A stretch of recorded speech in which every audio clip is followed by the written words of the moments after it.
बाबू, पिताजी तुम्हारे कहाँ हैं? गुड़गांव में थे। अभी कहाँ हैं? अभी नहीं, क्या हो गया उनके साथ?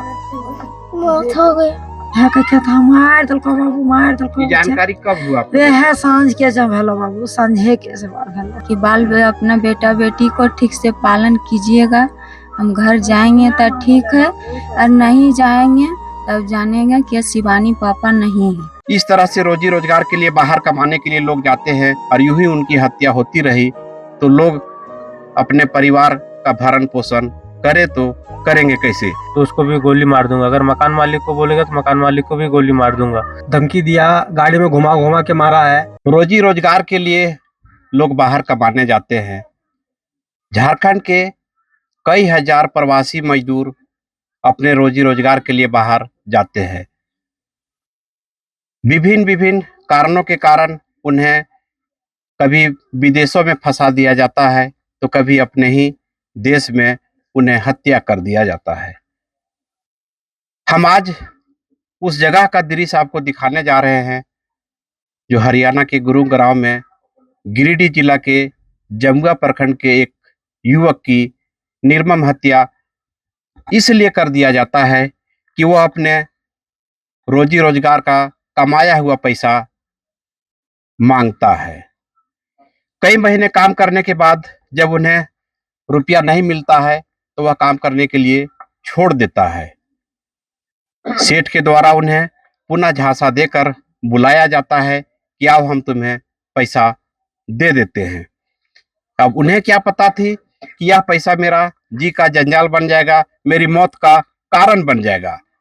सेठ ने जब उन्हें बुलाया तो उनके दिमाग में यह खुशी उत्पन्न हुई कि चलो कम से कम मेरा जो मेहनताना था, मजदूरी था, वो मुझे मिलने का आसार नजर आ रहा है। लेकिन शायद ही उन्हें यह मालूम होगा कि वह पैसा नहीं देके मेरा जान का सौदा करके रखा है। हम बात कर रहे हैं गिरिडीह जिला के कारी चट्टान गांव से, जहां यहाँ के एक उमेश नामक प्रवासी मजदूर हरियाणा के गुरुग्राम में एक पीजी में कार्य करता था और कई महीनों से, पिछले 8 सालों से वह रोजी रोजगार के लिए अपने छोटे छोटे बच्चों को, हम दिखाना चाहेंगे कि ये वही गांव है जहां का युवक की गुरुग्राम में हत्या कर दी गई पैसे के लिए। और उनके छोटे छोटे बच्चे को आप देखेंगे तो निश्चित तौर पर आपको लगेगा कि वाकई में झारखंड राज्य इतनी खनिज संपदा से भरे होने के बाद भी लोग क्यों जाते हैं बाहर मजदूरी करने के लिए। हम अपने सहयोगी से कहेंगे कि ये मासूम चेहरा आप देखिए, ये वही मासूम चेहरा है जिस उमेश का हत्या गुरुग्राम में कर दिया गया था। सबसे बड़ी विडंबना यह है कि हत्या का नामजद मामला दर्ज होने के बाद अभी भी हत्यारा पुलिस के गिरफ्त से बाहर है। हम कुछ लोगों से जानने का प्रयास करेंगे, या फिर यूं कहे कि हम उनके भाई से ही सीधी तौर पर बात करते हैं कि आखिर क्या है मामला, हत्या का पीछे क्या है कारण। और इस तरह से रोजी रोजगार के लिए बाहर कमाने के लिए लोग जाते हैं और यूं ही उनकी हत्या होती रही तो लोग अपने परिवार का भरण पोषण करे तो करेंगे कैसे? झारखंड राज्य काफी संपदा से भरा हुआ है, उसके बाद भी यहाँ के लोग बाहर कमाने के लिए अपने परिवार का भरण पोषण करने के लिए जाते हैं। क्या था पूरा मामला, कैसे हुआ यह हत्या? पूरा मामला पैसे का था। 2 महीने से उसको सैलरी नहीं दिया था, घर में दिक्कत था पैसे वैसे का। उसको बोल रहे थे कि पैसे भेजो, वो उतना ही वो मालिक से बोल रहा था कि हमको पैसे दे दो, पैसे दे दो। जब मालिक ने नहीं दिया पैसे, फिर घर वालों ने बोला कि काम छोड़ दो। फिर उसने काम छोड़ दिया। 5 तारीख को सुबह 5 बजे वो भग आया। और इतना नहीं पता था कि वो मालिक इतना दबंग है कि उसको जान से हत्या कर देगा 2 महीने की पैसे के मामले में। फिर वो 5 तारीख को बहला फुसला के शाम को बुला लिया कि आ जाओ, पैसे मैं दे दूंगा। फिर ये गया, फिर मालिक ने इसको गाड़ी में बिठा के फिर घुमाया, लपड़ थपड़ किया कि ये बात कहीं अगर किसी को बोला तो उसको भी गोली मार दूंगा। अगर मकान मालिक को बोलेगा तो मकान मालिक को भी गोली मार दूंगा। फिर वो पूरा डरा सहमा सा था। फिर फोन किया, मेरा एक भाई और रहता है वहाँ, उसको फोन किया कि अब मेरे साथ ऐसे ऐसे हुआ और ये बात अगर किसी को लीक करूँगा तो मेरे को मार देगा। तो उसका भाई बोला कि आ जाओ मेरे पास। फिर ये धमकी दिया था, तो उसने सोचा कि अगर मैं भाई के पास जाऊंगा तो मेरा भाई को भी गोली ना मार दे। तो इसलिए वो भाई के पास नहीं गया, वहीं डेरा सहमा से काम करते रहा। फिर 9 तारीख को शाम की फिर उसको पास फोन किया मालिक के पास कि हमको पैसे दे दो। मालिक वहाँ नहीं रहता है, वो कहीं और रहता था, कि पैसे दे दो। बोला ठीक है मैं आ रहा हूँ। उतने में छत पे ही है, मालिक पता नहीं कितने देर में तुरंत आ गया और वो छत पे ही था, बात ही कर रहा था घर घर पे अपनी वाइफ से कि हम आ रहे हैं मालिक, मैं पैसे लगा दूंगा शाम तक। ऐसे मामले में फिर ऊपर गया वो मालिक और उसको बोला कि क्या बात है, तो वो बोला कि पैसे दे दो सर, पैसे दे दो, घर में दिक्कत है। तो वो पैसे नहीं दिया, उस यही कहा सुनी में मालिक ने छत से धक्का दे दिया नीचे। किनके यहाँ काम करता था और कितने दिन से काम करता था? कौन था उसका मालिक? वो वहाँ वो 8 साल से काम कर रहा था, पिछले कोई और मालिक चला रहा था पीजी, अब पिछले 3 महीने से ये अभिषेक शर्मा चला रहा था PG। ये अभिषेक शर्मा कौन है? जो पीजी चलाता है, पीजी का मालिक। और वही अभिषेक शर्मा ही ने हत्या किया है, वही ऊपर धक्का दिया है, पैसे मांग रहा था। तो ये साफ तौर पर कह रहे थे कि अभिषेक शर्मा जो पीजी का संचालक था, जो पीजी चला रहा था, पूर्व में कई उस पीजी को कोई और चला रहे थे, वो कॉन्ट्रैक्ट के रूप में पीजी अभिषेक शर्मा लिया था, अभिषेक शर्मा के यहाँ काम कर रहा था। अभिषेक शर्मा ने जब उन्हें पैसा देने से इनकार किया या नहीं दिया तो काम को छोड़ दिया था। और वो काम छोड़ने के बाद जब अभिषेक से पैसा मांगने के लिए गया तो उसे बहला फुसला कर छत के ऊपर ले गया और वहां से धक्का मार दिया, जिससे उसकी मौके पर ही मौत हो गई। और अभी तक प्रशासन की तरफ से क्या कार्रवाई हुई है? अभी तक प्रशासन से कुछ कार्रवाई नहीं हुआ है। हम लोग लगे हैं, प्रशासन बोल रहा है कि हाँ करेंगे करेंगे, लेकिन 302 धारा है, उसको तो उसी टाइम अरेस्ट करना चाहिए। वो बॉडी हॉस्पिटल में फेंक के वो भाग गया जब तक हम लोग गए। कौन बॉडी फेंक के भागा है? अभिषेक शर्मा और मकान मालिक। उसके बाद प्रशासन से आप लोग जब मिले तो प्रशासन ने क्या कहा? प्रशासन ने वो जब पुलिस चौकी में हम लोग गए, चक्करपुर पुलिस चौकी में, वो बोला कि कुछ नहीं है, केस नहीं लड़ पाओगे, इधर उधर करके थोड़ा बहुत ले करके केस यही निपटारा कर लो। और इसी के चक्कर में हम लोग एक दिन लेट कर दिया वो FIR दर्ज करने में। सबसे बड़ी बात यह है कि मामला दर्ज होने के बाद गिरफ्तारी की तो बात छोड़ दिए, पुलिस के तरफ से भी समझौता का दौर काफी देर तक चलता रहा। पुलिस भी यह चाह रही थी कि मामला किसी तरह से दबे और मामला को हाईलाइट नहीं हो। हालांकि अभिषेक का सीधा तौर पर इशारा यही था कि किसी भी तरह से इसे हत्या इसकी हो ही गई है, अब यह मामले को यही रफा दफा कर दिया जाए। आप क्या बताएं, क्या जानते हैं इस मामले में? सर हम यही सुने जो हमारा भाई बताया है, उसको धमकी दिया, गाड़ी में घुमा घुमा के मारा है और काम छोड़ के वो चला गया था। फिर दोबारा बोला है कि हम तुमको पैसे दे देंगे बाबू, काम आके मेरे पास काम करो। दोबारा गया, उसके बाद वो उसको बंदी बना लिया गया। पैसा मांगने पे वो अपने वाइफ से बात भी कर रही थी उसी टाइम कि पैसा जो है हो सकता है कि मेरे को यहाँ पे बंदी बना लिया गया है और एक आध घंटे में अगर मैं बच गया तो मैं फ़ोन करूँगा, नहीं तो हो सकता है मुझे मार देगा। अभिषेक शर्मा हमको घेर रखा है छत पर। दूसरी बात, उसके अभिषेक शर्मा की तरफ से वहाँ पुलिस को, हरियाणा पुलिस को, एक लड़की वहाँ पे ऊपर छत पे थी जो पीजी में वहाँ पे किराए पर रहती है, उसके पक्ष में बोली है कि उमेश छत से खुद ही गिरा है। हमको लगता है सर वो लड़की और उसका अभिषेक शर्मा का गलत संबंध है। एक लड़की भी इस हत्या का चश्मदीद हो सकता था, लेकिन क्यों उमेश के पक्ष में वो अपनी बयान को रखते हैं? ये कहीं ना कहीं अभिषेक शर्मा का गलत संबंध होने की बात सामने आ रही है। हो सकता है इसी के कारण वह कुछ बताने से भी इनकार कर रही है। हम उनके पिता को आपको दृश्य दिखाएंगे जो आपका दिल को झकझोर के रख देगा। आखिर उमेश इन सब परिस्थितियों में अपने पिता, अपने परिवार, अपने घर को छोड़ करके रोजी रोजगार के लिए बाहर कमाने के लिए गया था। आप उनके पिता का तस्वीर को देखिए, चेहरा को देखिए, तो लगेगा कि झारखंड में इतनी संपदा के बाद भी आखिर यहाँ रोजगार क्यों नहीं उपलब्ध किया जा रहा है? क्या आपका बेटा का हत्या हो गया, कैसा लग रहा है, क्या कहेंगे?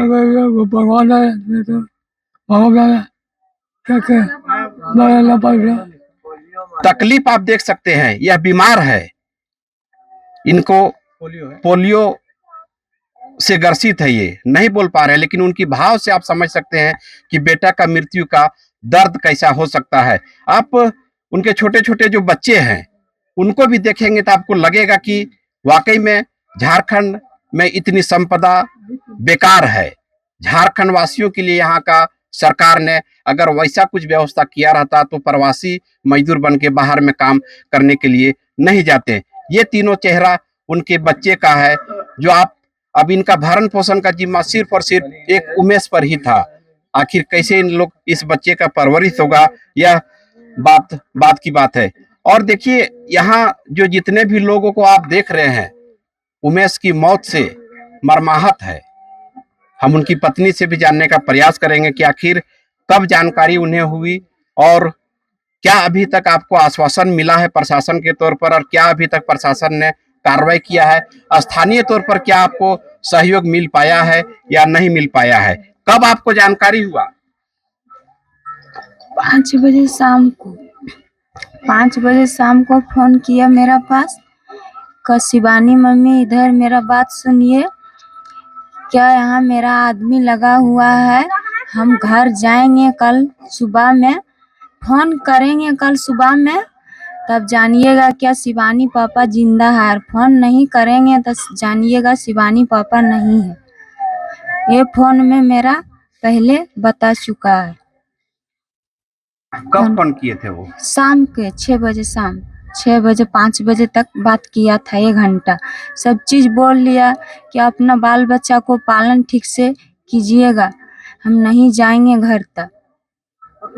ये इनको कोई बंधक बना के रखे थे क्या, जिस तरह से जब बात हो रही थी?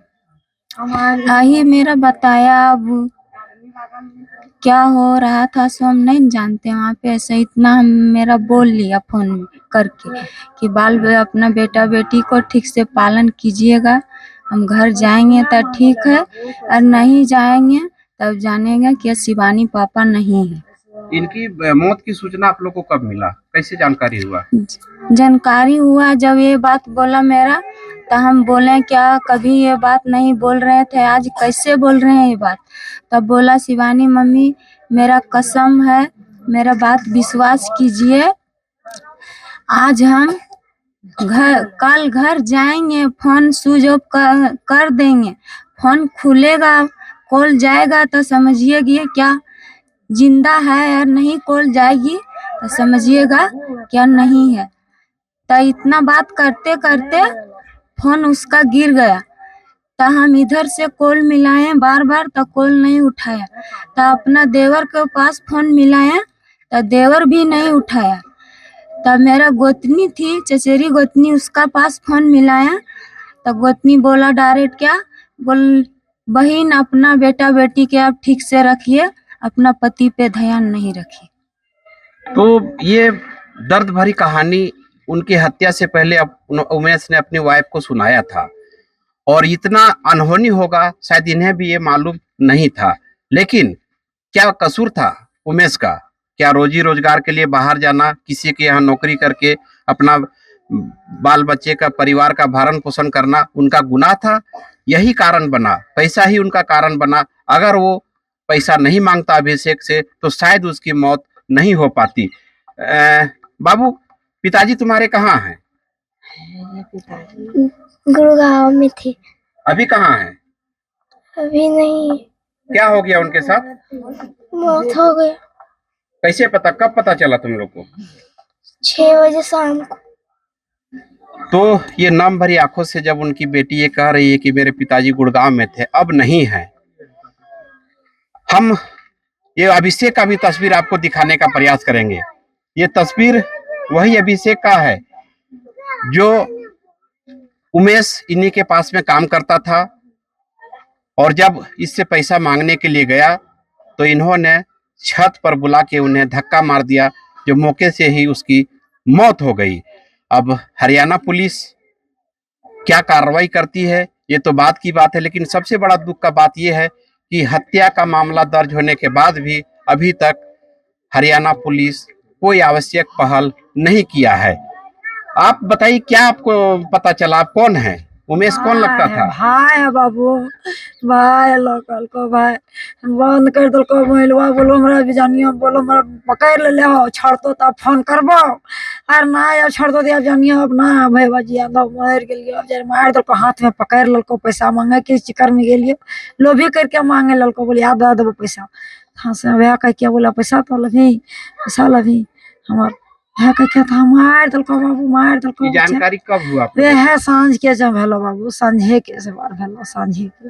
अभी आप लोग को क्या कहना है प्रशासन से और सरकार से, क्या कहना है? क्या कहना है बाबू, हमनी लागो किरो तोरा बता दियो कि जैसने हमर भैया में मारलक तैसने ओकरो मार दे बाबू, हमनी ये कोई यार की कहियो बाबू, हमरा यार बाल बच्चा के तकलीफा जिंदगी भर के भजी गेले बाबू।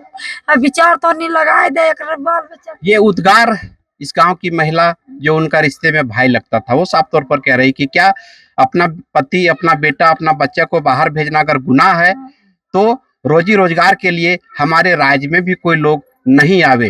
झारखंड में इतनी संपदा है कि यहाँ के लोग पूरी तरह से भरण पोषण करके अपना खान पियन कर सकते हैं। आप लोग बताइए, क्या कब जानकारी हुआ इसके बारे में? उमेश का मौत हो गया, कब जानकारी, कहिए जानकारी हुआ? 7 बजे शाम को क्या हुआ था उनके साथ में? उसको साथ में जो ने फोन किया था, बोल ऐसे ऐसे हमारा घटना घट रहा है, अब जिंदा रहेंगे तो हम बात करेंगे, नहीं जिंदा रहेंगे नहीं बात करेंगे। कौन मारा उसको?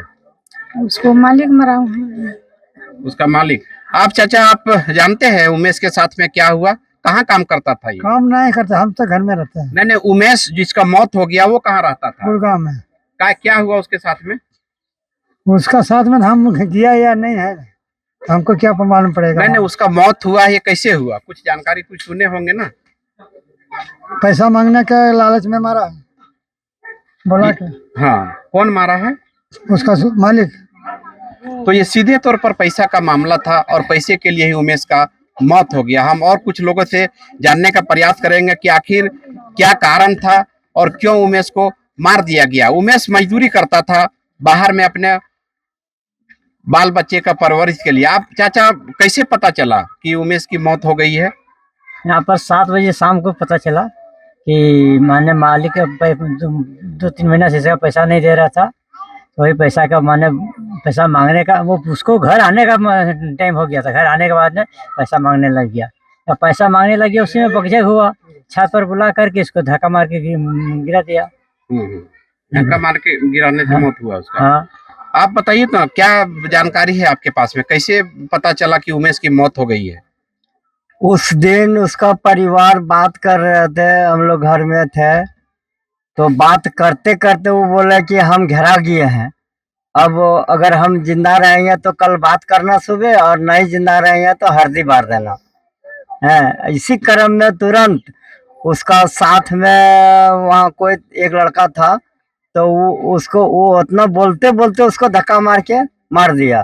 फिर वो लड़का वहां से भाग गया। भागने के बाद में वो खबर किए तो हमारा यहाँ रहता है भावो वहीं गुड़गांव में, तो उसी का माने कि बहन है उस लड़का का, तो वही लड़का बहन को बोला, उसका बहन फिर यहाँ फोन करके तुरंत माने 10 मिनट के अंदर अंदर में माने हम लोग का जानकारी हुआ, बोलने उसको माने 4-5 मंजिल से धक्का मार के गिरा दिया, मर गया।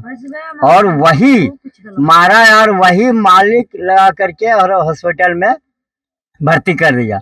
वहाँ ना पुलिस ना हम लोग, हमरा और जो वहाँ आदमी था उसको किसी को देखने भी नहीं दिया बॉडी को, और भर्ती करके वो लोग भाग गया। उसके बाद जब भाग गया वो, तो पुलिस को खबर किया ये लोग वहाँ।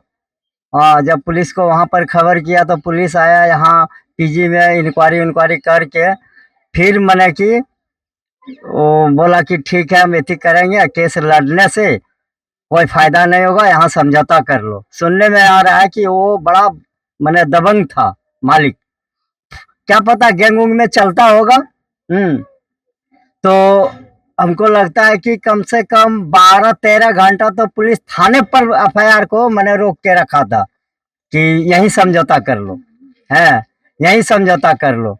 जब हमने यहाँ से विधायक जी से वहाँ का डीएसपी का फोन करवाए, यहाँ मैंने केदार हजरा जी से, उसके बाद में पूरा संगठन हमारा चंद्रवंशी संगठन हम लोग का जाति वाला भी वहाँ लग गया और प्रवासी वाला भी लग गया। यहाँ से फोन करवाया, तब जाके थाना में एफआईआर एंट्री करवाया, तब जाके एंट्री लिया थाना में एफआईआर, इसके पहले एंट्री नहीं ले रहा था।